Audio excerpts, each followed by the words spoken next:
She's driven by the power. She's driven to get the power. That is the driving force in her life. She does not answer questions straight out. She is the expert of not saying what she believes. She will run on attacking Republicans and being the first woman president. And oh, isn't that amazing? Oh, it's a woman. She can walk and talk. The thought here is it's all politics. Parcel out favors to individual groups, whether it's unions here or the farm bloc there. She is steeped in controversy, steeped in sleaze. That's why they don't want us to look at her record. I would recommend that Hillary Clinton appreciate that she's not going to be, by any means, the candidate of American women. American women have diverse views on politics, just like men.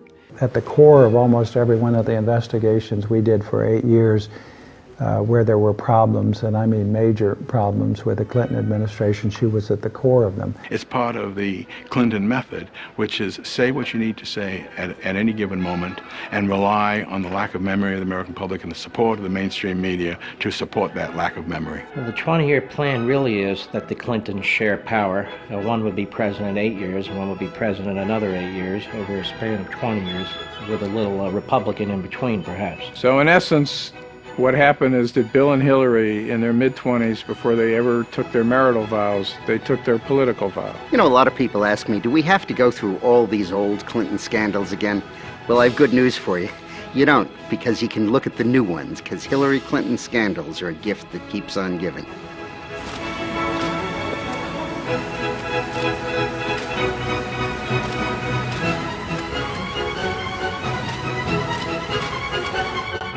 Ruthless, vindictive, Mendacious, venal, sneaky. ideological, intolerant. Liar is a good one. Scares the hell out of me. Looks good in a pantsuit.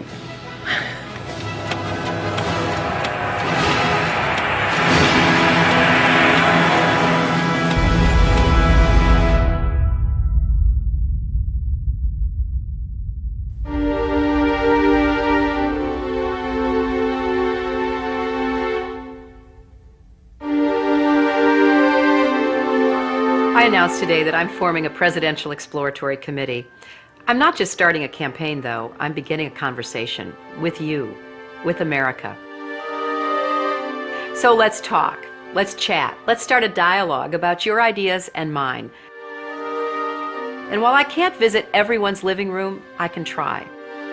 So let the conversation begin. I have a feeling it's going to be very interesting.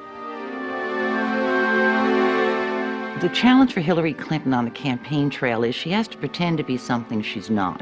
She's far more liberal than she's going to want to let on. That means you have to be very controlled. You can't be too spontaneous. You're pretending to be something. And I think that's going to be a potential problem for her on a couple of grounds. It's inauthentic, and people spot that. I am sick and tired of people who say that if you debate and you disagree with this administration, somehow you're not patriotic, and we should stand up and say, we are Americans and we have a right to debate and disagree with any administration. She's a person who's struggling herself with figuring out who she is, or more importantly, how she wants to present herself to the American public, because her own advisors told us her sort of authenticity and who she is issue 1, issue 2, and issue 3 for her. I don't feel no ways tired. I come too far from where I started from. She's continually trying to redefine herself and figure out who she is and project an authenticity to voters who are, of course, wondering who is the real Hillary. Hillary Rodham Clinton. Could she become the first female president in the history of the United States? Her name is known by nearly every American, but who she really is remains largely a mystery. Hillary Clinton points to her time in the White House as a large part of her qualification for the job as president. But most of the news media has conveniently forgotten that her time as First Lady was mired in controversy. The core of the controversy is how truthful Mrs. Clinton has been in answering questions, sometimes under oath, about Whitewater and other matters. She was the first lady to come under criminal investigation. In both Little Rock and Washington, D.C., she was plagued by numerous scandals.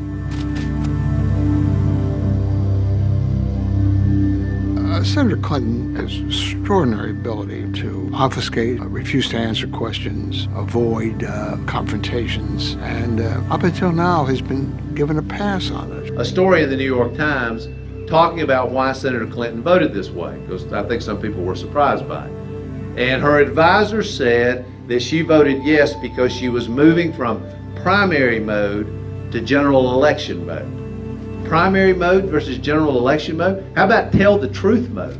How about we say the same thing in the primary that we say in the general election? We know that Hillary's an insecure person. Secure people don't lie. They don't lie inveterately the way she does. What drives Hillary now is power. She very much is interested in gaining power. She considers herself to be a special person. She has a lot of arrogance, a spirit of superiority about her, and this is the driving force in her life, is to gain and acquire and maintain power. And her husband got to the top, and she saw it, she felt it, and she wants there herself. Over the past 16 years, Hillary Clinton has undoubtedly become one of the most divisive figures in America. How this makes her suited to unite the country as the next president is troubling to many. And recall Hillary speaking at a black church on Martin Luther King Day. What a coincidence. When you look at the way the House of Representatives has been run, it has been run like a plantation, and you know what I'm talking about. And you know what I'm talking about, girlfriend. That's how she's going to get to power? By accusing the Republicans of running a plantation at a black church on Martin Luther King Day? That's it? Okay. After announcing her bid for the presidency, fellow Democrats, including former Clinton confidant and Hollywood mogul David Geffen, publicly questioned Hillary's integrity and truthfulness. Such breaks within the Clinton inner circle beg the question: what is the truth about Hillary Rodham Clinton? It's a recklessness that's born of arrogance that goes back to her 1960s roots in their narcissism. They believe they are a rule unto themselves. I mean, every time Hillary's been caught in a scandal, she really did it. No one made it up. She's deceitful. She'll make up any story, lie about anything, as long as it serves her purpose of the moment. And the American people are going to catch on to it. So who is the real Hillary Clinton? Is she a brilliant trailblazer poised to make history as the first female president? Or is she ruthless, cunning, dishonest, willing to do anything for power? Because of your position or your husband's, might have given you some kind of unfavorable or, a favored advantage? There isn't any evidence that anybody gave me any favorable treatment. Yes, my question, I'd like a follow-up too. First one has to do with Susan McDougal. She said that she brought the documents of Whitewater over to you at the governor's mansion. Did you receive all the documents? And if so, what became of them? Every document that we have obtained has been turned over to the special counsel, no matter where it came from. Mrs. Clinton, can you tell us what you know about stories about shredding of Whitewater documents down in Arkansas? Nothing. At the gubernatorial mansion? Oh, that didn't happen, and I know nothing about any other such stories. You know nothing about documents relating to Whitewater ever shredded anywhere that you know about or authorized or didn't authorize? Absolutely not. When you look at all the skullduggery in the Clinton administration, all roads lead back to Hillary. It also tells us something about the character of the American media. I mean, they carry these people. Republican with those numbers of character flaws, with that sort of behavioral problem and psychopathic psychology, could not run or be elected to dog catcher if it were a Republican. The politics of personal destruction was a phrase popularized by the Clintons in the 90s to describe the attacks by what Hillary called the vast right-wing conspiracy. But is she actually more familiar with practicing that fine art than being its victim. They have been the masters of the politics of personal destruction, and then they use the well-known trick of accusing your opponents of your own malfeasance. So they accuse conservatives of speaking honestly about the ethical shortcomings of the Clintons, while they in fact speak dishonestly about the integrity of their opponents. And that has been a bellwether, and it has done destruction to people who they've encountered.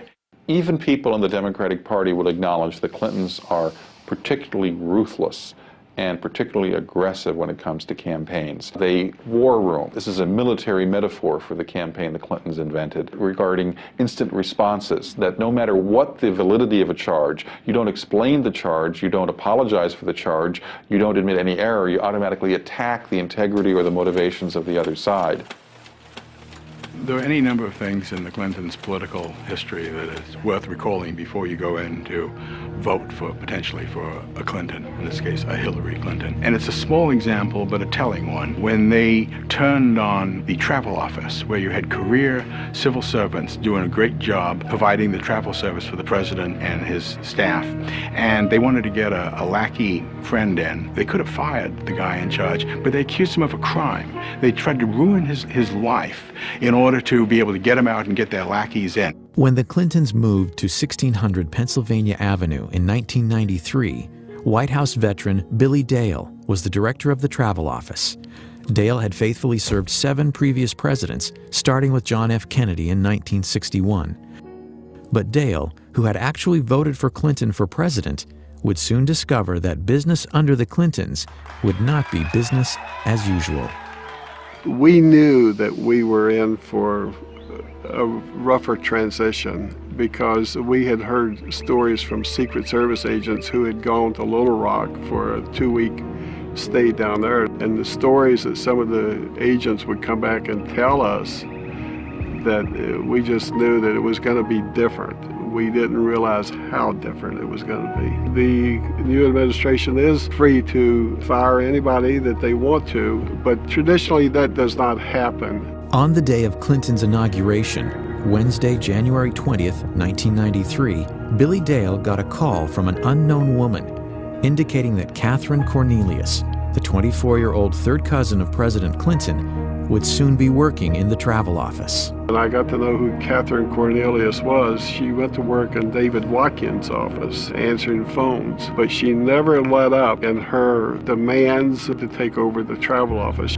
In the meantime, I get a telephone call from a gentleman in Ohio, and he wants to know how he can get in on some of the White House charter business. And I said, that's what I do.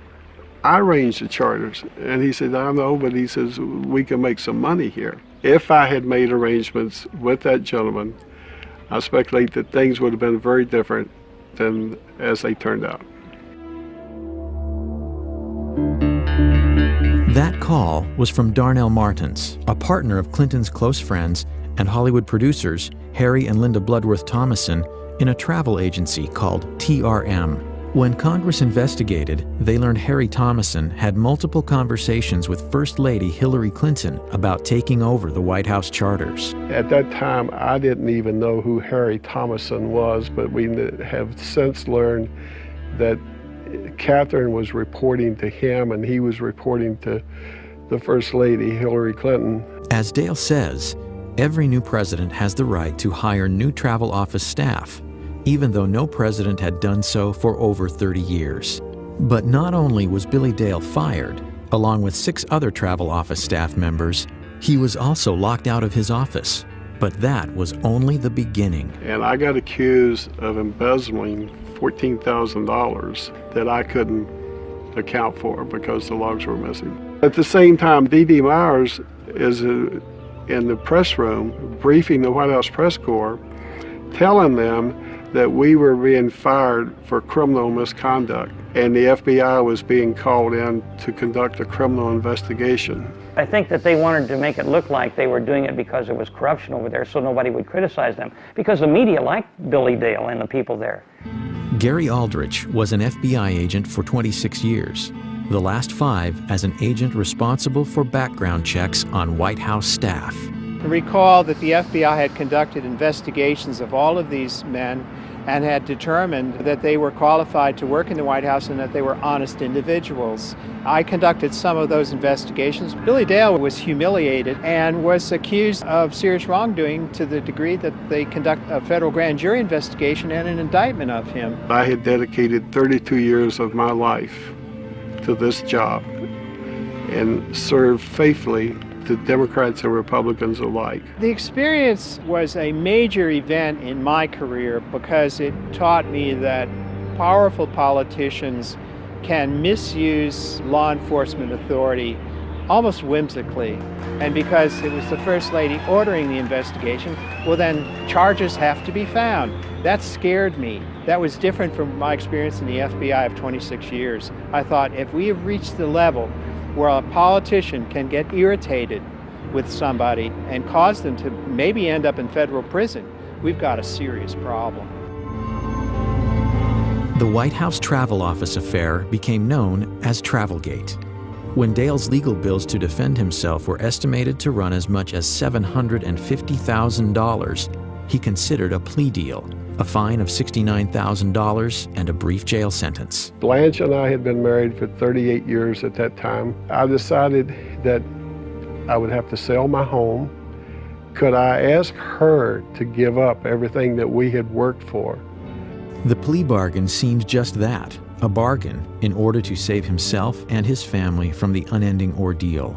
But when Dale was informed he would not be able to proclaim his innocence, he realized he couldn't bargain with the truth. In the meantime, during this year, I got a notice from the IRS that I was being audited. For the next 30 months, Dale was investigated. His son and daughter were also subpoenaed. I remember Vicki, our oldest daughter, telling her mother that if I was found guilty, and maybe we better start over. You were sent to jail for something you...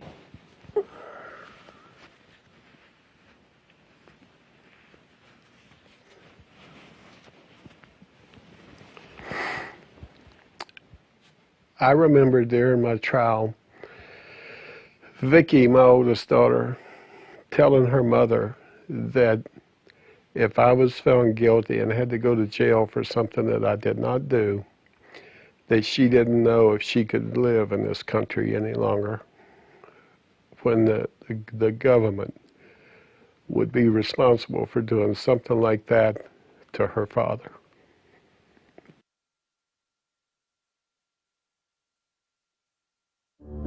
When the case went to trial in the fall of 1995, a procession of White House journalists volunteered to serve as character witnesses for Dale, including Brit Hume and Sam Donaldson. The press at the time, I think, ought to remind people that I testified at Billy Dale's trial as a character witness for him. The jury needed less than 2 hours to reach a verdict. And the jury came in and they found me not guilty on all counts.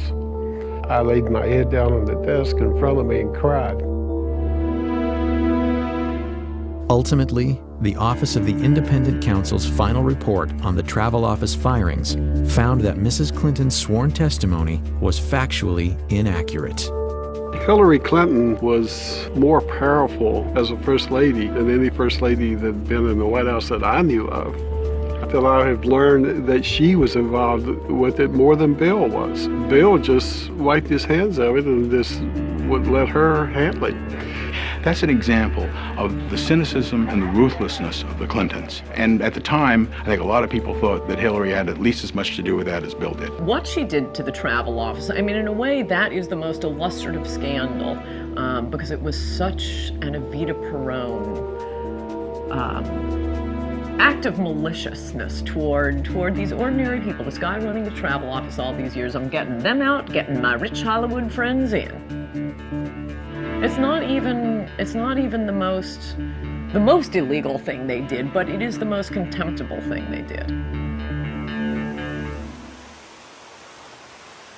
Billy Dale wasn't the only victim of what some would allege to be Hillary Clinton's brutal and corrupt political machine. I would say the most important thing I would study is her conduct as First Lady, not as Senator. And her lack of sensitivity to civil liberties, of privacy, using the Internal Revenue Service, her hostility to opponents, her hardness, her meanness. The Clinton administration, almost from its first day, started using the IRS as a threat.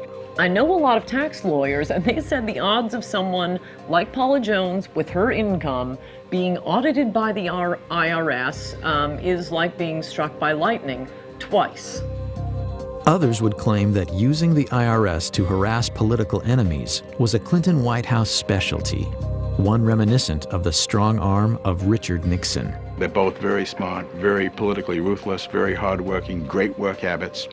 Some of them not complimentary, very cynical, willing to do things that are beyond the pale of proper conduct. Proper conduct would not include using private investigators to intimidate. Those allegations come from several women involved with Bill Clinton, including Jennifer Flowers, Elizabeth Ward Grayson, Paula Jones, and Kathleen Willey. The scare tactics, being followed, being audited by the IRS, their homes broken into. I mean, where does it end?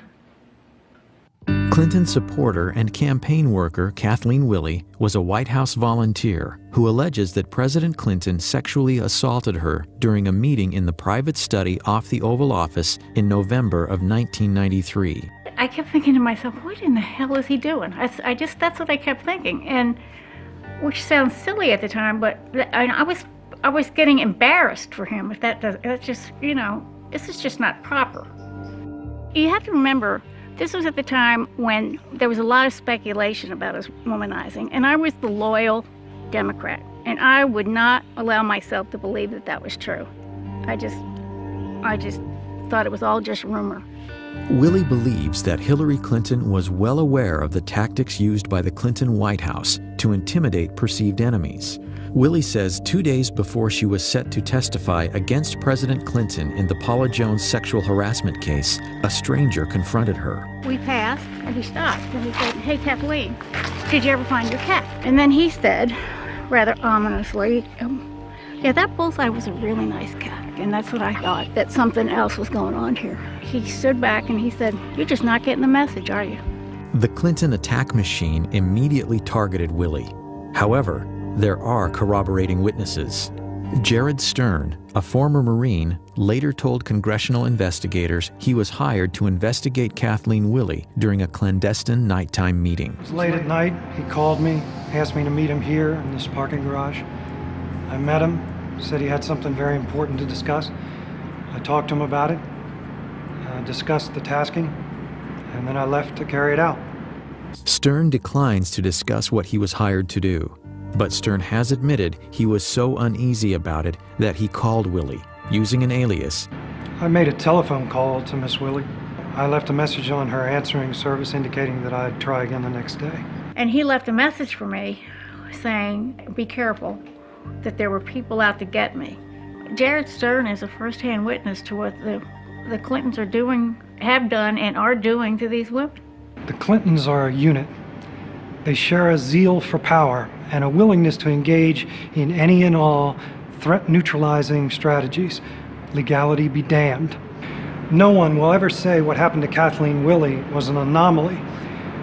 That MO can be seen throughout the Clintons' political lives. It is consistent.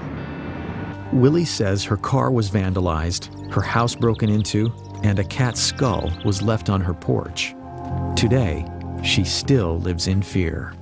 And I don't understand how any woman in this country could vote for a woman who does that to other people, who sets out to destroy and ruin these women who have crossed paths with Bill Clinton.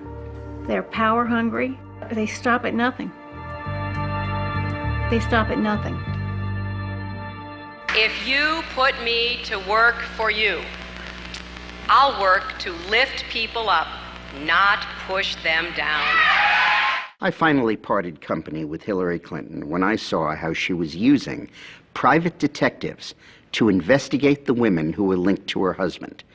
Not to change him, not to reform him, not to make him a better person, but to cow the women into silence so that he could get elected president. I do not want that woman controlling the IRS or the DEA or the NSA or the FBI or the CIA. Not in a democracy, I don't. I mean, think of what it says about Hillary Clinton, that she was willing to put up with his open philandering, with anything in a skirt who wanders before his eyesight, all for the power. At least with Bill Clinton, he was just, good time Charlie. Hillary's got an agenda, and she's willing to put up with that to be president of the United States. She's got a to-do list when she gets to the White House. Hillary Clinton's Machiavellian behavior, her tendency to manipulate, deceive, and destroy for personal gain, is nothing new. This woman, now a hero to feminists, gained much of her power during the Clinton presidency from her ability to deal with her husband's infidelities. Bill was always heavily involved in the policies of his administration, but he left chasing down his women and silencing them, pursuing the scandals and lying about them, escaping culpability for any of the things in their past, to Hillary. She was his Nixon. She was his evil equivalent. She was the one who made sure that nothing got to him because she was so good at it. And she was.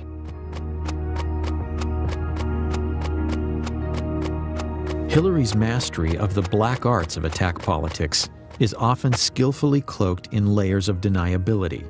But when she needs money, as all candidates do, her imprudence bewilders even her most loyal supporters. The pattern is a familiar one. Huge amounts of money are raised from political insiders, lobbyists, and special interest groups, and questions follow.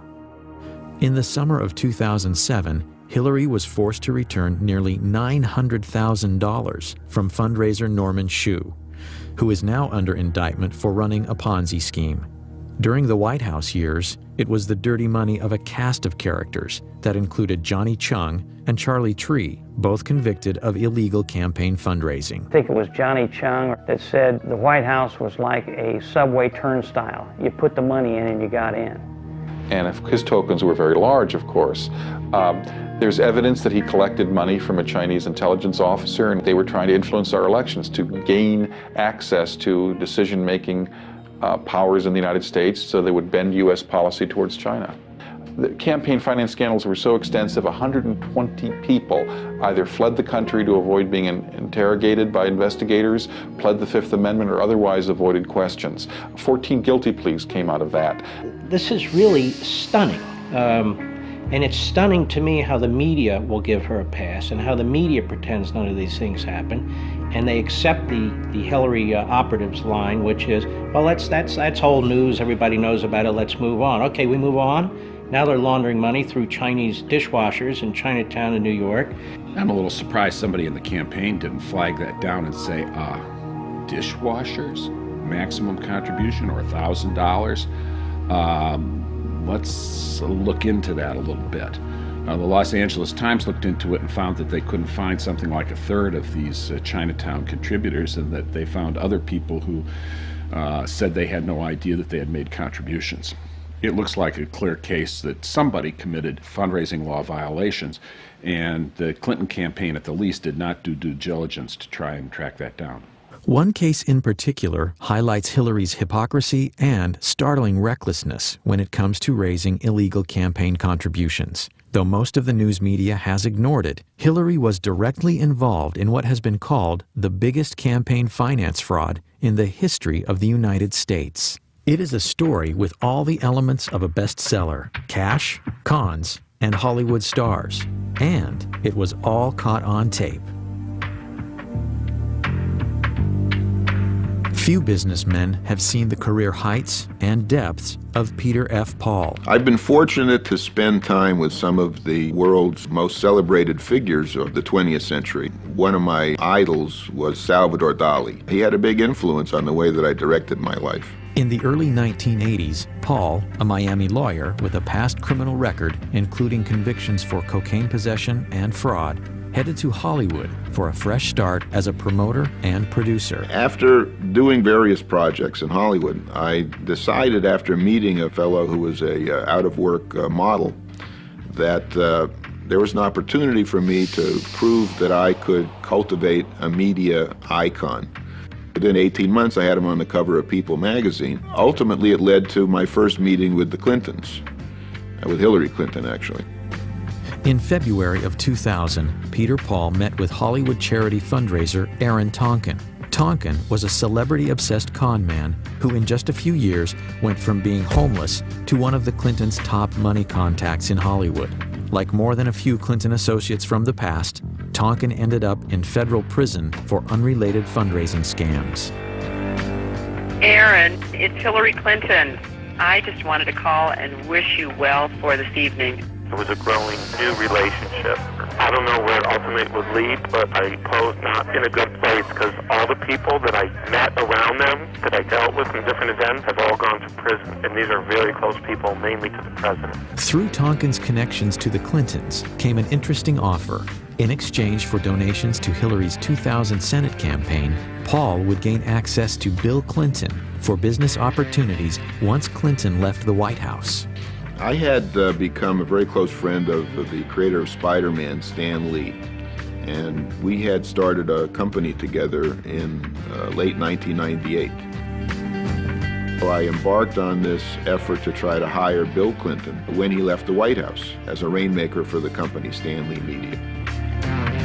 We had a luncheon at Espagos for 12 people who were influential in the community, and we also raised some money for Hillary.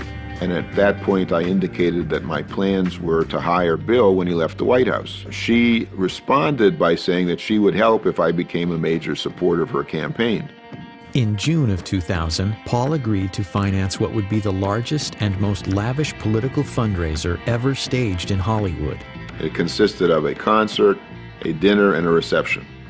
In my office on July 17th, I got a phone call from Hillary Clinton. Paul, who had a habit of videotaping many of his encounters with Hollywood or DC power players, says this tape is evidence of 2 criminal offenses committed by Senator Hillary Clinton. The tape seems to indicate Clinton's participation in the planning of the event, violating federal election statutes. I think that whatever it is you're doing, is it okay that I thank you? I think it's tremendous. No, you know what? We're having a good time trying to help out. Well, I'm very appreciative, and it sounds fabulous. I got a full report from Kelly today when Hillary says she's not sure about what she can or cannot say, is she admitting that her input on the event could be illegal? I think that whatever it is you're doing, is it okay that I thank you? Hillary Clinton refers to Kelly. Kelly is Kelly Craighead, Hillary's senior staff assistant at the White House. Hillary's confirmation that she had been fully briefed on my progress and that she would be involved on a personal basis whenever needed, committing a violation of the federal election law. I know I talked with Cher, and she was just great. Just said,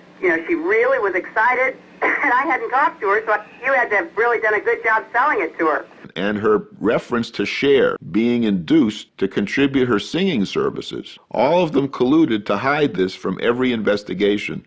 All of the expenses that I paid for entertainment and costs of various fundraisers for Hillary were never legally reported. But what I discovered was because Hillary was involved directly, personally, and indirectly through her agent, Kelly Craighead, in conceiving the event, in soliciting the money to pay for the event, and then coordinating the expenditures for the event, clearly the two of them were violating federal law.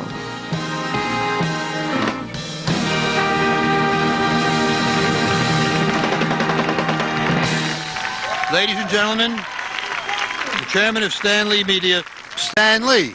I just want to welcome you all to the Hollywood salute to President William Jefferson Clinton. It was the biggest event ever produced in Hollywood for a president. Muhammad Ali, John Travolta, Brad Pitt, Shirley MacLaine, the Steenburgen, the Gregory Peck, Cher, Diana Ross, Patti LaBelle, Toni Braxton, Melissa Etheridge, Sugar Ray, Michael Bolton, Paul Anka.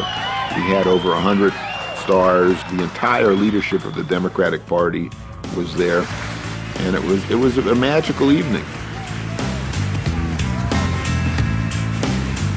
But just 2 days later, the magic was gone. The Monday after the event, I got a phone call from Ed Rendell telling me that the Washington Post was asking questions. The position that Hillary Clinton would take was that she hardly knew me and that I didn't give any money, and that if I was smart in order to maintain my deal, that I would go along with that. The Washington Post bombshell questioned Hillary's decision to associate with Paul, given his criminal past. The Clinton camp implied they weren't aware of it. I had been vetted 6 times. My house had been prepared for a presidential sleepover, and the president allowed me to put my name on 25,000 invitations. It's impossible to think that they didn't know that I had federal convictions, which anybody that uses the internet can find within 4 clicks. Peter Paul was basically paying for the entire event, and he was held at arm's length. He wasn't invited to the White House, and they did not really want to interact with him. And it never really dawned on me, because I really didn't understand those part of politics and how it works, that they do a vetting process. Amazingly, the Clintons continued to solicit money from Paul, even after publicly distancing themselves from their newfound friend. On August 24th, a fax was sent to my office on Hillary's letterhead, the Hillary Clinton for Senate letterhead, by her finance director, David Rosen, asking me to transfer $100,000 in stock. And here you have a smoking gun document, which is on her letterhead, faxed to my controller with the wiring instructions to send $100,000 worth of stock. That's illegal. When I became Hillary's biggest donor, no one made any reference to concerns about my credibility, my truthfulness, or my ability to honestly do business. You know, Hillary has no problems with me as long as I'm writing checks. From there, the Paul case takes twists and turns no screenwriter could imagine. Stan Lee Media collapses. Paul is indicted on 2 felonies in connection with trading of Stan Lee Media stock. He's arrested in Brazil by Interpol and languishes 2.5 years in a Brazilian hellhole of a prison awaiting extradition. She's never called me a liar, and she's never said that my allegations are false. What she has sworn to is that she can't remember some conversations that we had in detail. I'm not asking anybody to like me or to trust me or even to believe me. I'm asking people to look at the record that is undisputed and to come to their own conclusions regarding the suitability of Hillary Clinton to acquire the highest office in this country. June 9, 2000, did you discuss with Hillary Clinton supporting her campaign in exchange for President Clinton helping you in your business concerns? Yes. Did Hillary Clinton pledge President Clinton's support for your business interests? Yes. August 13, 2000, at Barbara Streisand's home, did you talk with Hillary Clinton about supporting her campaign provided President Clinton help you with your business interests? Yes. I've been analyzing polygraphs since 1995. I attended the Department of Defense Polygraph Institute. I would say Mr. Paul has been truthful in his answering the questions concerning the issues administered in the polygraph. It was the most lavish affair of all. But her campaign said that it cost $400,000, not $1.1 million, so that they could use the other $700,000 for the campaign and use it to buy advertisements. Now the question is, did Hillary know it was a mistake? Of course she did. Number one, she was there and she knew it couldn't have only cost $400,000. Number two, she frequently urged Peter Paul to hold down the expenditures for it. Number three, after the forms were filed with the FEC, Peter Paul told her they were inaccurate, and Hillary continued to file inaccurate forms. And finally, the FEC investigated it and concluded it did cost $1.1 million. I want to thank Stan Lee and Peter Paul and Aaron Tonkin for their extraordinary hard work and leadership on this. The Clinton campaign ultimately paid $35,000 in fines for having underreported the cost of the gala.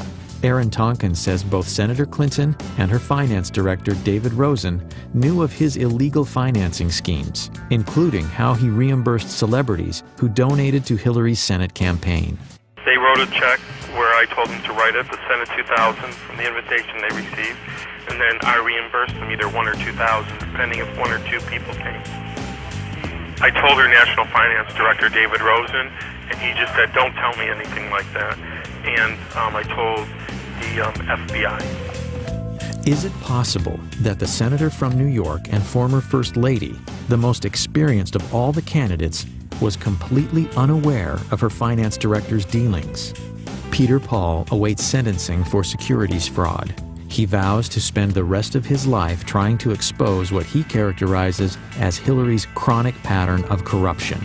Well, I think that, like William Safire said in the New York Times, Hillary's a congenital liar. Even David Geffen, who was a supporter of hers, commented on her facility with lying. So if she can do this as publicly and in such a gross and unvarnished way, then imagine if she got additional power in the White House and what she would do with that. I can't think of any other politician in history who has shown such a disrespect and a contempt for the Constitution and the rule of law as Hillary. And I represented Richard Nixon's best friend, and I knew Richard Nixon. And I'll tell you something, she's no Richard Nixon, she's worse. One of her great claims throughout the 90s and in her present career as senator is that she'll say, "Oh, this is all old news." Well, it's old news because the Clintons are repeat offenders.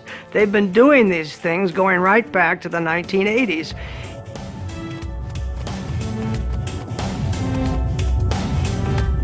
As a senator, Hillary Clinton has basically done nothing of note. She's not been a leader in national security. She's not been a leader on economic issues. She's not been a leader on anything. Is Hillary really the most qualified to hit the ground running if elected president? After all, she was First Lady for 8 years and now a senator from New York.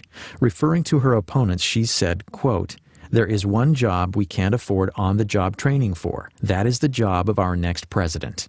First lady ever to be the first woman from the state of New York, Hillary Rodham Clinton. Hillary says we should elect her president because of her tremendous accomplishments in the United States Senate. Well, she's passed roughly 20 bills. Let me tell you what some of them were. To commemorate the 225th anniversary of the American Revolution, to express our appreciation to Alexander Hamilton, to name the Thurgood Marshall Courthouse in Lower Manhattan, to honor the men's and the women's lacrosse high school team from Syracuse High School, to express the sense of Congress that Harriet Tubman, who died over 100 years ago, should have received a federal pension. But is that the legislative gravitas and qualifications on which to elect a president of the United States? Is she kidding? During her Senate campaign, Hillary promised to create 200,000 jobs, largely to benefit economically depressed upstate New York. And if you help me get elected, I'll work day and night to put this plan in effect for the people and children of New York.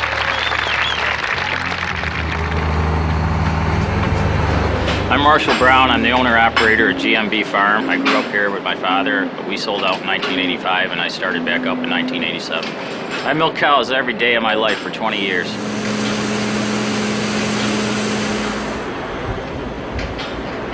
Agriculture is New York State's largest industry. I don't know if Hillary was told that when she got off the plane or not. Dairy farming is the largest segment of that.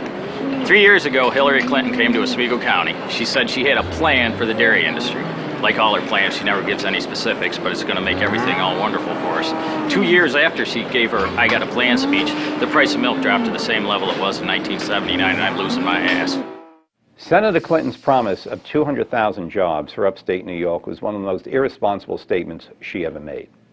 Because A, it proved to me that she had no clue what was wrong with upstate New York, and B, there's no way the federal government can deliver that.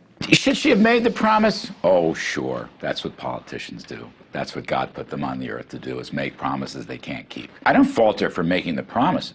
I fault her for making bad votes in the Senate against the very tax cuts that would have helped the state of New York. No, the Bush tax cuts were the only hope upstate New York had of competing, and if New York State wasn't so burdened by heavy taxes, heavy unionism, heavy regulatory red tape, upstate New York could be doing dramatically better. Because I do have a plan. I have an economic plan for upstate New York to try to make sure that we keep our young people here, that they can have jobs in this area, they can stay and raise their children.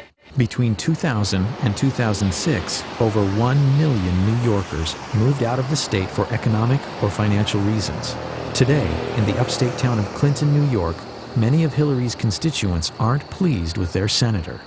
Well, we certainly would like more support from her in this area. I think every business would like to see more economic support. I think that she's just a typical politician.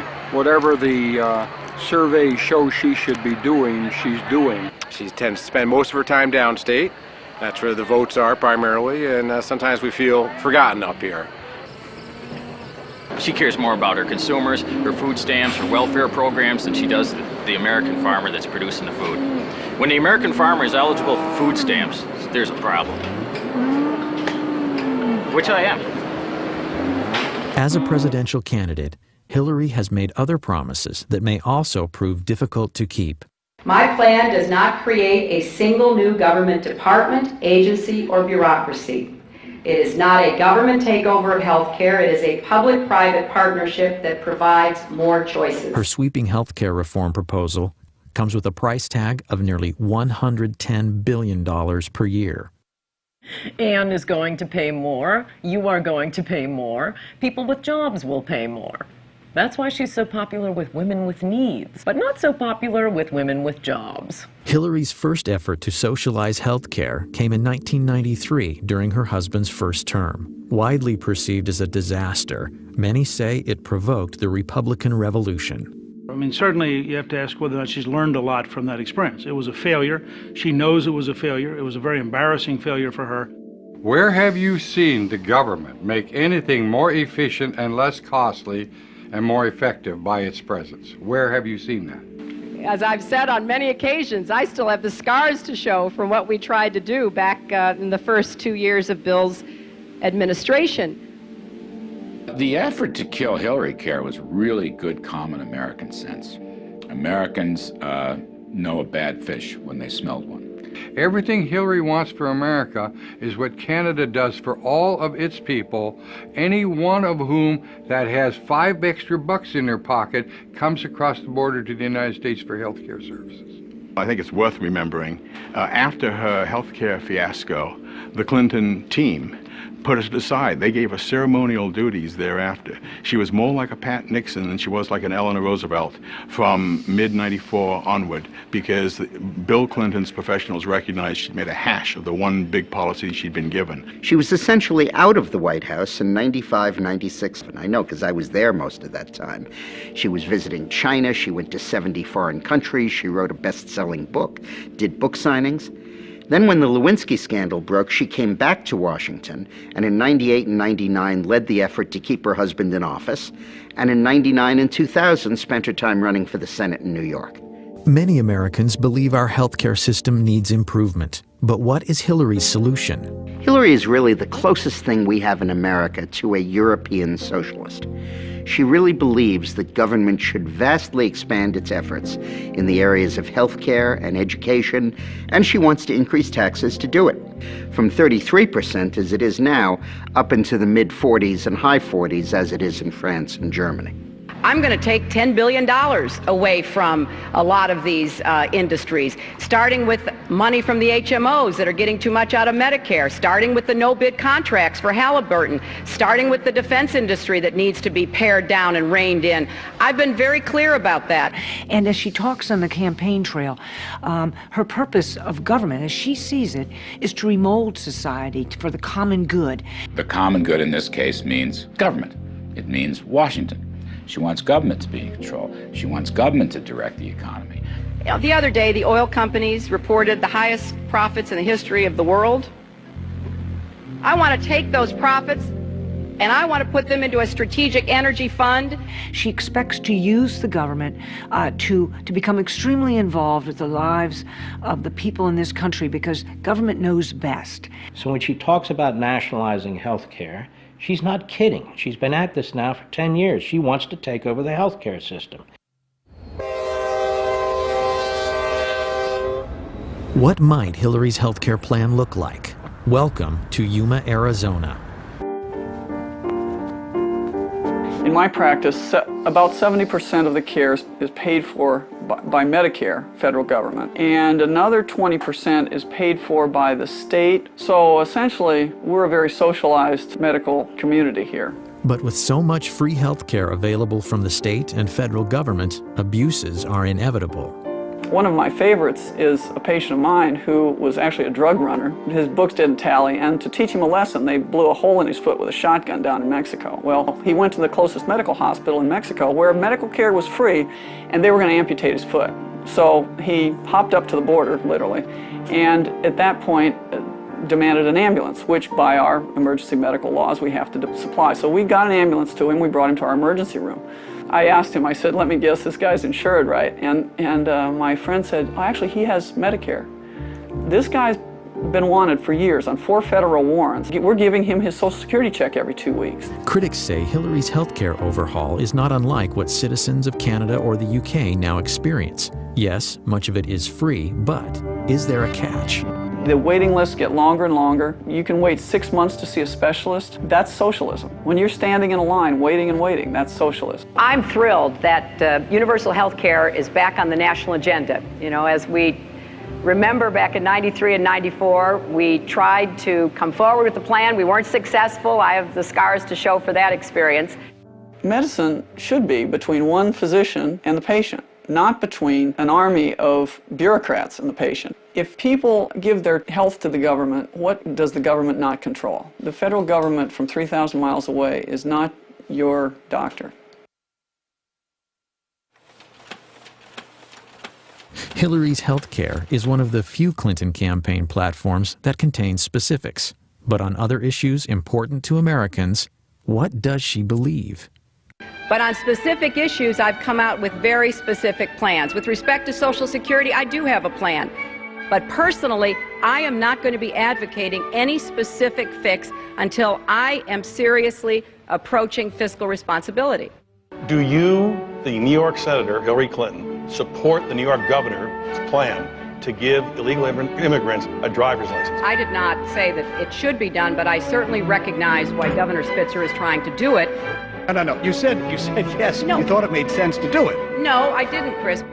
It makes a lot of sense. What is the governor supposed to do? Do I think this is the best thing for any governor to do? No. Obviously, she hadn't been coached on. And if she's not coached, she's, despite the fact that she's intelligent, she is so insecure and so loathes the give and take of real politics that she just seizes up. And she sure seized up when those questions were asked her. You know, finally, for the first time, everyone talks about, well, Hillary talks about how, oh, they were so mean to her, they were so mean to her. All that happened in that debate was that, I think it was Tim Russert in that debate, engaged in the old journalistic practice of the follow-up question. That's all it took, and, you know, all hell breaks loose because Hillary's asked to actually tell us what your position is. You know, it raises the question, can you withstand the criticism in the way that any president has to? Because there's going to be a lot of it for any president at any time, even the most propitious times. And if you're going to whine about people complaining about you, that doesn't suggest presidential stature or character.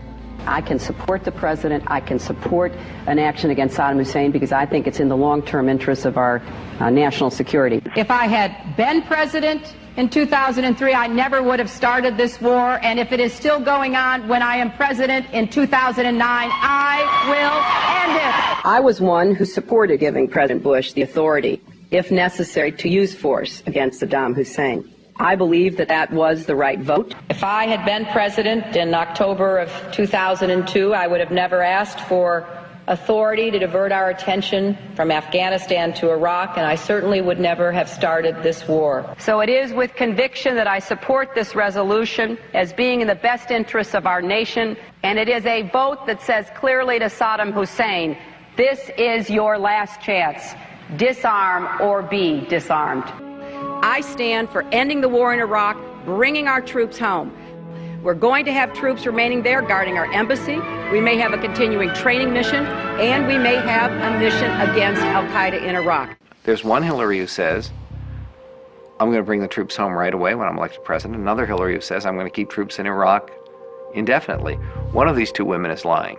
I think she did that as long as she thought that it was still politically advantageous to support the war effort. Once 2006 kicked in and the war became quite unpopular, at least for a while, then she started moving to the anti-war position, reversing her positions which she held only months before. Not because her heart was full of pacifistic leftist tendencies, because she thought it was the politically expedient way to go. Flip-flopping on a driver's license is one thing, but words do matter, particularly when they impact the lives of our soldiers and their families. He loved being a Marine. He looked me square in the eye and he just said to me, he said, Dad,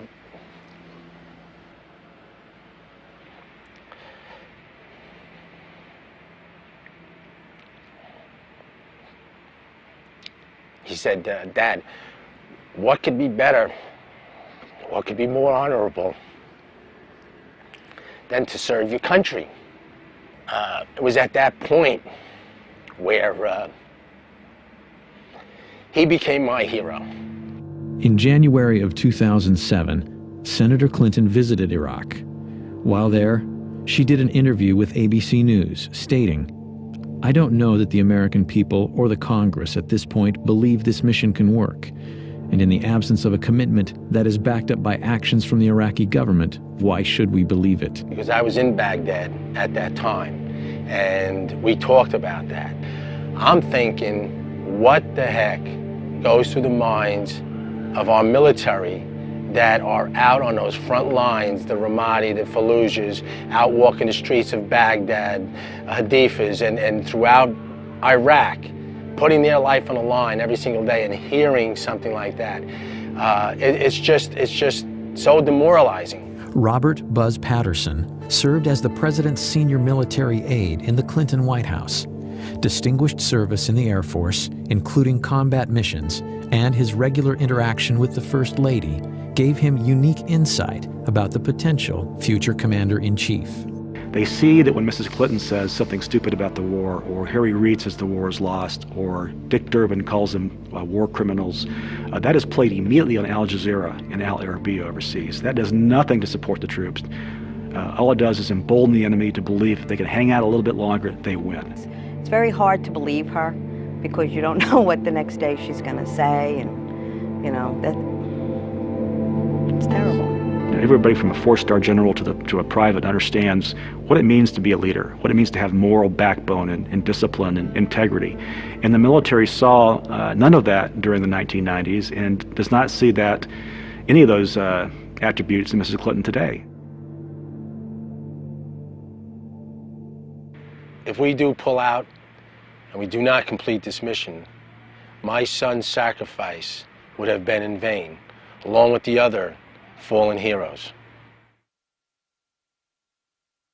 If a legislator does not like the war and decides enough already with this war, then cut off the money. They're entitled to do that. But above all, it's not up to a legislator to try to outguess military strategists. That's not their job. So you say again, okay, well, she's flipping, she's flopping. No, she's not flipping and flopping. She is lying. She will not take responsibility for calling and asking our good, brave soldiers to put their life on the line. She will not take responsibility. Every Democratic candidate, they all want to just get out of Iraq, just whatever it takes. When the fact of the matter is that you can't have good security in Iraq until you've dealt with, at a minimum, Syria and Iran, because they're the ones who are arming, training, and running a lot of these terrorists.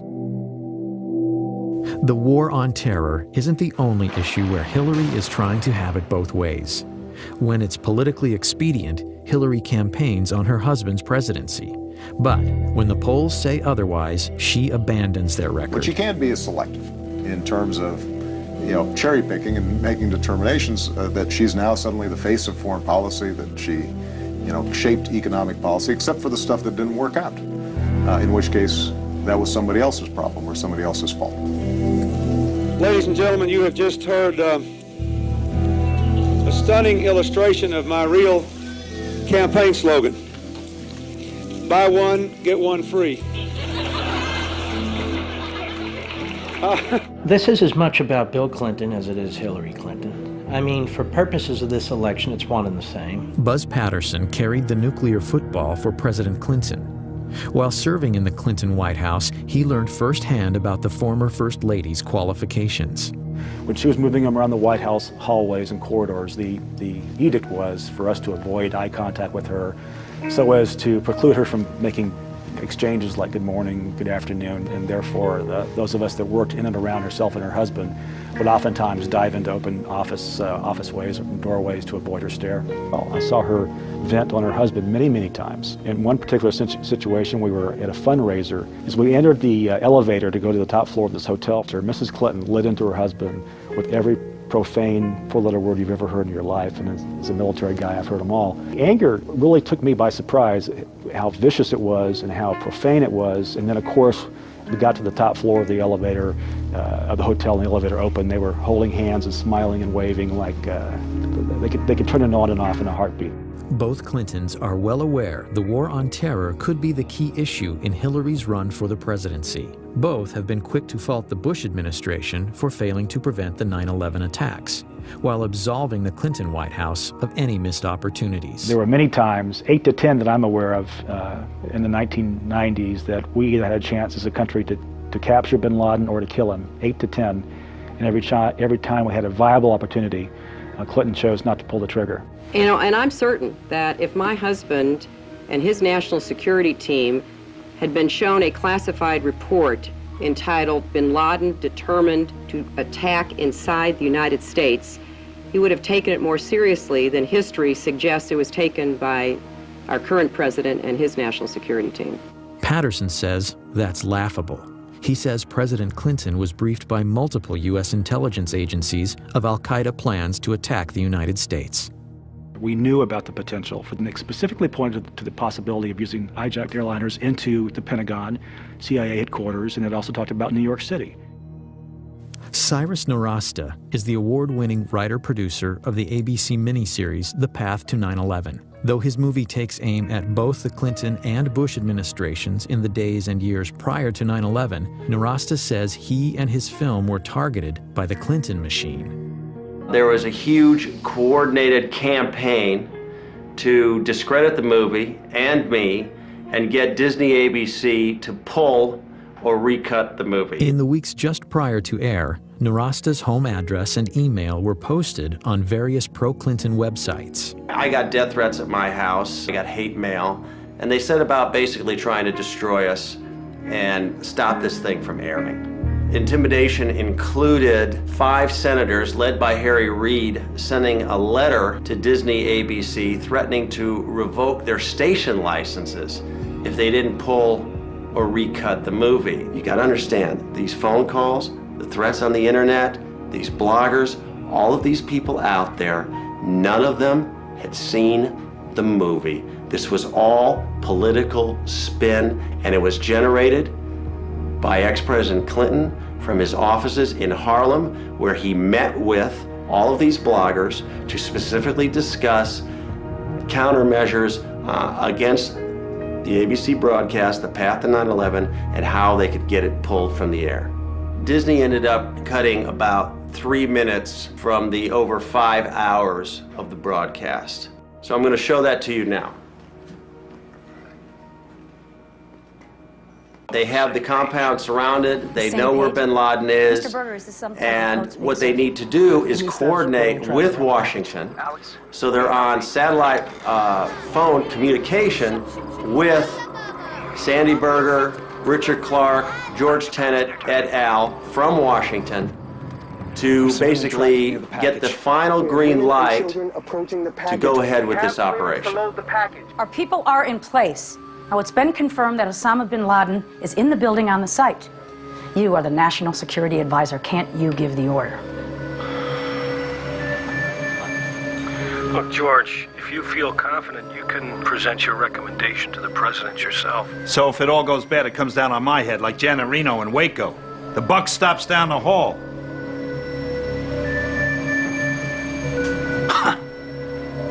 Mr. Berger, sir.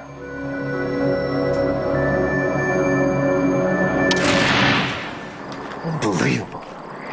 Did they abort us? Yes. It's shocking that ABC would bow down to Bill Clinton on the path to 9/11. It's shocking that Bill Clinton would ask. You can't imagine Walter Mondale doing that. I don't even think you could imagine Jimmy Carter doing that. President Clinton has said he never got that close to getting Osama bin Laden. But national security experts have said on the record that the path to 9/11 was accurate. The path to 9/11 got it right. That's why they were upset. We exposed the hot button truth that they've been trying to bury for years. The $40 million project was a ratings smash with nearly 28 million viewers. It later received 7 Emmy nominations. But if you want to catch The Path to 9/11 on DVD, you can't. ABC Disney won't release it. Why would they pass up millions of dollars in DVD revenue? I think the initial attacks were really about President Clinton's legacy. However, now, a year later, with the DVD being suppressed, I think it has become about Hillary's run for the White House. All I can say is what the exec at ABC told me, which is if Hillary wasn't running, this wouldn't be a problem. Hi, Mr. Berger. How are you doing? Hello, everybody. I have just a brief statement. Last year, when I was in the archives reviewing documents, I made an honest mistake. It is one that I deeply regret. Former Clinton National Security Advisor Sandy Berger pled guilty to stealing and destroying highly classified documents from the National Archives and lying to investigators. I might say it seems Sandy walked out of the National Archives with some PBDs in his BVDs and some classified docs in his socks. I was surprised and astonished when I learned that he had taken documents out of the National Archives, stuffed them in his socks. I have written that the only reason Berger might have done this was at the behest of Bill Clinton or someone of similar stature who wanted information or, single copies of unique copies removed from the archives. The papers reportedly revealed Clinton's response regarding the Millennium Bomb plot and Sudan's offer to turn over bin Laden in 1996. But because Sandy Berger destroyed these critical secret documents, the American people may never know the truth about these events or the Clinton administration and 9/11. The documents that he stole pertain specifically to the sequence in the miniseries that they were upset about. I believe they are criminally guilty of distorting history. There was a smoking gun in there in terms of what the Clinton administration knew about bin Laden. Sandy Berger had a mission. That mission was to go in and clean up history, clean up mistakes, destroy any evidence of error or culpability to actions that led to 9/11. He accomplished that. He basically paved the way for her to move forward and give Bill a free pass. I mean, it's that simple. Sandy Berger was fined, lost his security clearance for 3 years, and was disgraced, especially in Washington. But he has resurfaced. Reportedly, Berger is now an advisor to the presidential campaign of Hillary Rodham Clinton. It's either that he's really good at foreign policy, which I doubt, or he knows something, or they owe him, and I think that's what it is. Do I think he should be advising Hillary Clinton? I think he's a perfect candidate to advise Hillary Clinton. He's sleazy, he broke the law, he will do her bidding. He should be her chief of staff, as a matter of fact. Hillary is tough on terror as long as it's popular. But once again, the real Hillary Clinton remains a mystery. We went through all the speeches that were posted on her website, some 200 of them, and there's no speech that's about counterterrorism or talks about the threat to the homeland. Whatever Mrs. Clinton took away from the 9/11 experience is now slipping away. Or perhaps she never meant it in the first place. But as far as I know, Senator Clinton simply has not wanted to discuss with clarity and certainly with the kind of authority you would expect from a now senior member of the Senate Armed Services Committee, that we are at war with a totalitarian ideology. I'd like to see a president in either party who is going to be honest about the nature of the danger and willing to stand up and say this is what needs to be done, even if it's not popular at the moment. She doesn't seem to have any instinct to be able to do that, whatever her high intelligence might be. Who is the real Hillary Clinton? Clinton scholars and writers hoping for an answer were shocked to learn that, despite Freedom of Information Act stipulations, after 3 years, the Clinton Library has only released 0.5% of its records. This is the mentality of a tyranny, and yet the media treats this as if it's no big deal. It is a very, very big deal. We paid for those documents at that library. Much of our money goes into that library. It's a federally run operation. The Clinton Library is known locally as Little Rock's Fort Knox. Nearly 2 million pages of records covering Hillary's years in the White House are locked away, clouding her role in policymaking. Over 300 Freedom of Information Act requests are pending. Well, that's not my decision to make, and I don't believe that any president or first lady ever has, but certainly we'll move as quickly as our circumstances and the processes of the National Archives permits. This idea they're claiming now that we're trying to release them, we're trying to as fast as we can, but the library just won't let us release them. You want the papers released, order the papers released. They're your papers.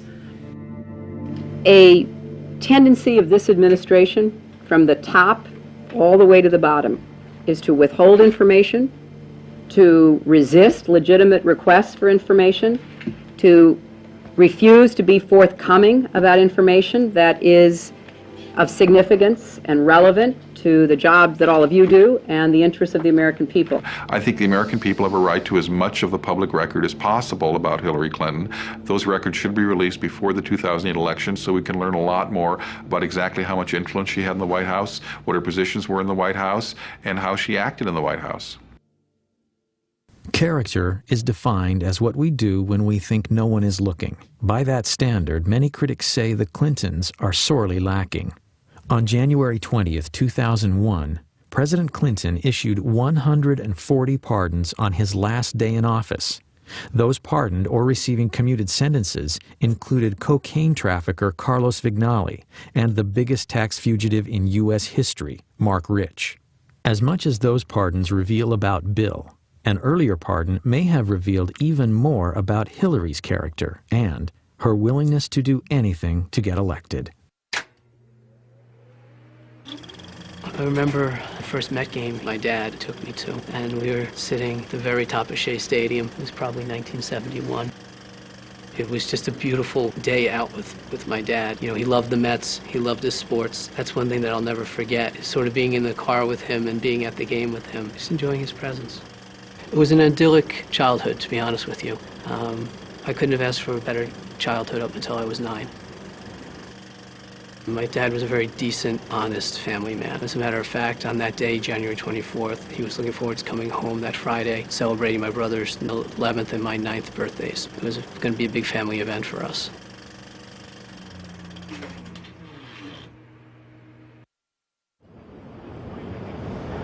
Fraunces Tavern has an extraordinary place in American history. It's where the Sons of Liberty met. It's where George Washington bid farewell to his officers at the end of the Revolutionary War. And it's also the place where Frank Connor, my father, was murdered in 1975. On January 24th, 1975, I was working as surveillance on the west side of Manhattan, and the sirens started to go off. Just an endless stream of fire trucks, police vehicles going down to the southern end of Manhattan. A short time later, turning on a radio, easy to find out that there had been a bombing at Francis Tavern. Nobody dreamt that this was a daytime bombing of a restaurant in New York City in the United States of America, because it simply was not the sort of thing that happened in America. The senseless bombing had been perpetrated by what was arguably the most active terrorist organization in U.S. history, the FALN. But in 1975, the FALN was a newly formed, previously unheard of organization that through deadly violence advocated complete independence for Puerto Rico. I kept hoping and thinking that maybe he's under rubble, trying to get through and there's a mistake. It really didn't happen, that he was okay. My mom says now that all she wanted to do was run. She wanted to run out the door and keep running. I remember I was a little tiny 9-year-old, and I was one of the guys that picked me up, and I was sort of punching him in the back, not knowing how to react to something like that.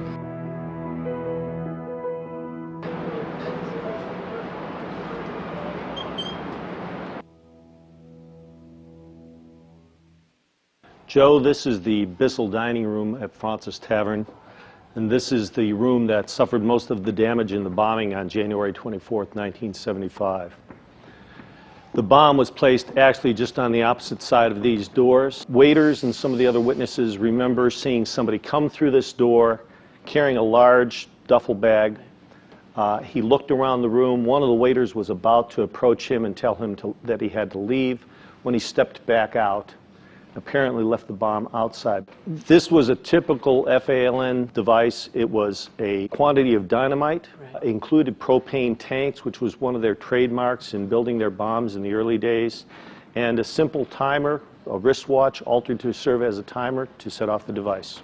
So he knew when he placed it that essentially the people that he had seen were going to feel the impact of it. Absolutely. He knew that he was committing mass murder, no question about it. Where would my dad have been sitting in relation to this table? I believe your dad was sitting at the end of the table here, Joe, and would have been one of the first people hit by the blast of the bomb.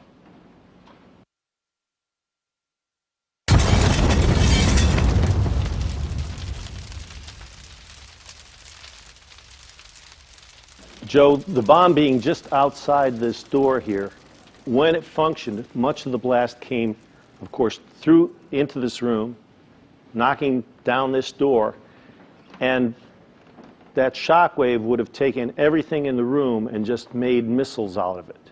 So you have victims that have pieces of glassware, pieces of silverware pushed into their bodies as a result of the blast.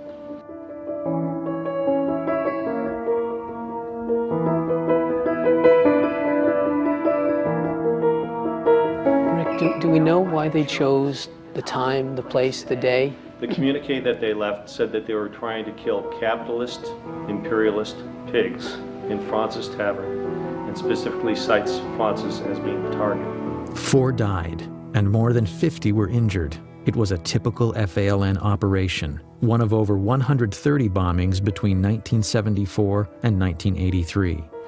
But on that crisp winter day at Francis Tavern, no one could imagine what the future held for the murderous members of the FALN.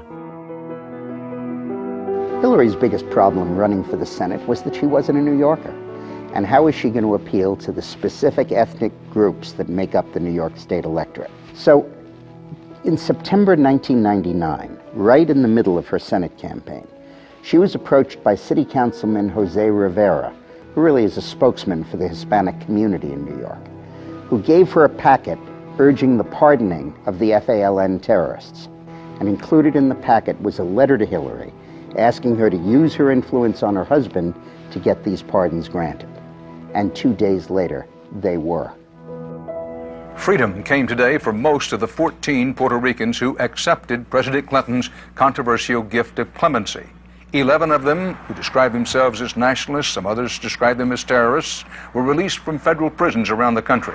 It made no sense. Not one of the incarcerated FALN terrorists had requested clemency or had expressed any remorse. In fact, Prior to that action, the Clinton administration had granted clemency in just 3 cases out of over 3,000 applications, according to the Office of the Pardon Attorney at the Justice Department. It was putting a political agenda of the Clintons above my father's life. Sandy Berger appeared on television a day or two after the pardons were granted, or after the clemency was granted, and stated that these people were not personally involved in violence. That's simply not the fact. In this case, these people were convicted of planting 36 bombs in Chicago. If that's nonviolence, then Mr. Berger's dictionary is a little bit different than mine is. The Department of Justice received a memo from the FBI saying that under no circumstances should these people be released. The President of the United States, who had access to all this information, ignored the facts of the matter. You have to ask yourself, who benefited from this besides the terrorists themselves? It's my view that have concluded the only other person that could have benefited from this was Hillary Clinton.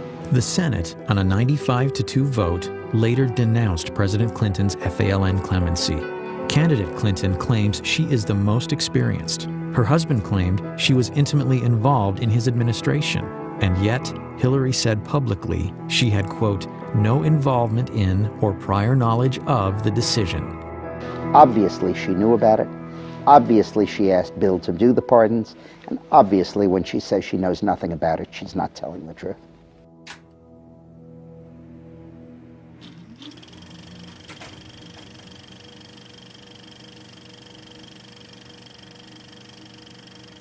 How dare they? My father was a decent, honest family man, and he was being forgotten or used as a political pawn by those people who didn't have his decency, didn't have his family values, and wasn't the kind of man that my father was. We've had only 2 father-son presidencies in the history of our nation. We may be on the verge of the first husband and wife commander-in-chiefs. Historically, Americans have never been keen on dynasties. So it's worth remembering that a vote for Hillary is a vote to continue 20 years of a Bush or a Clinton in the White House. American people deserve to know that their presidency is not for sale, the Lincoln bedroom is not for rent, and lobbyist money can no longer influence policy in the House or the Senate. The problem with nostalgia is what we tend to do is you only remember what you like, and you forget the parts that you didn't like. So what John Edwards is saying about outmoded thinking and nostalgia is really, I think, expressing a reluctance to turn American democracy, which is very, I think, meritocratic, over to 2 families. And Hillary Clinton would represent the past in that, and a continuation of, I think, a dangerous trend to electing people because of how much recognition they have rather than their intrinsic qualities. Finally, before America decides on our next president, voters should need no reminders of what's at stake: the well-being and prosperity of our nation.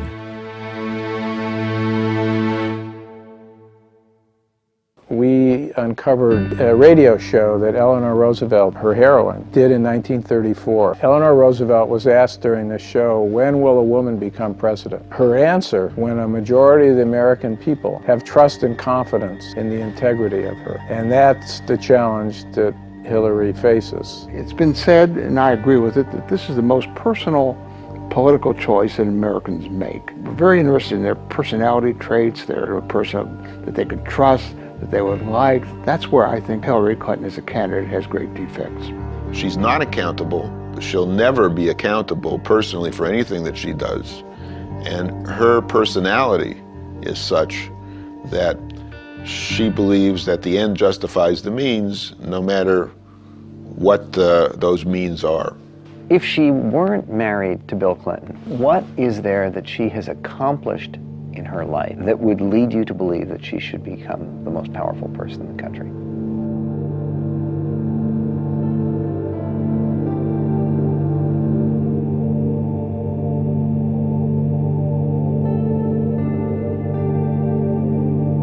Which candidate is most likely to be able to be successful in protecting us from the threat from radical Islam? That is the central crisis of our time.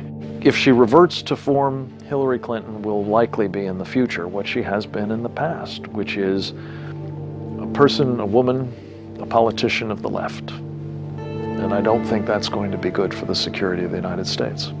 She can't favor English as the official language of government, has said she can't favor it. 85% of the American people favor English as the official language of government. I think there are a number of big issues where you'd have a very clear contrast. She favors liberal judges.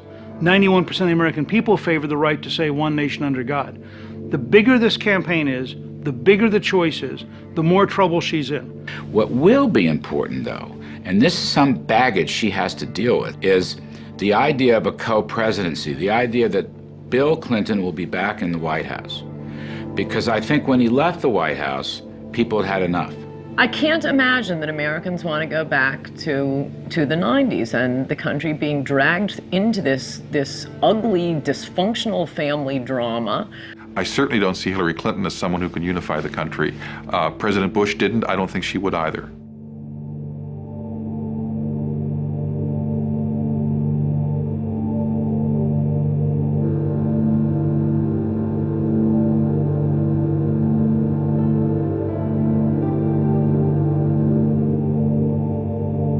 I think that we're at a very critical time in this country that requires leadership.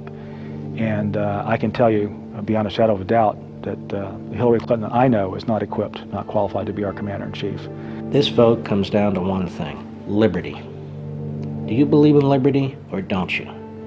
Economic liberty, free speech, protecting our borders, protecting our country from terrorism.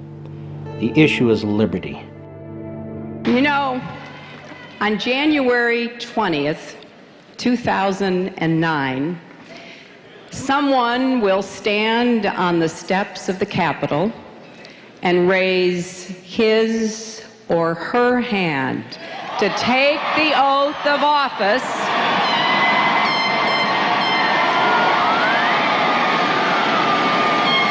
as the 44th President of the United States of America. We must never underestimate this woman. We must never understate her chances of winning. We mustn't be lulled into a state of security and complacency by the newfound moderation that she likes to talk about. And we must never forget the fundamental danger that this woman poses to every value that we hold dear. You see, I know her.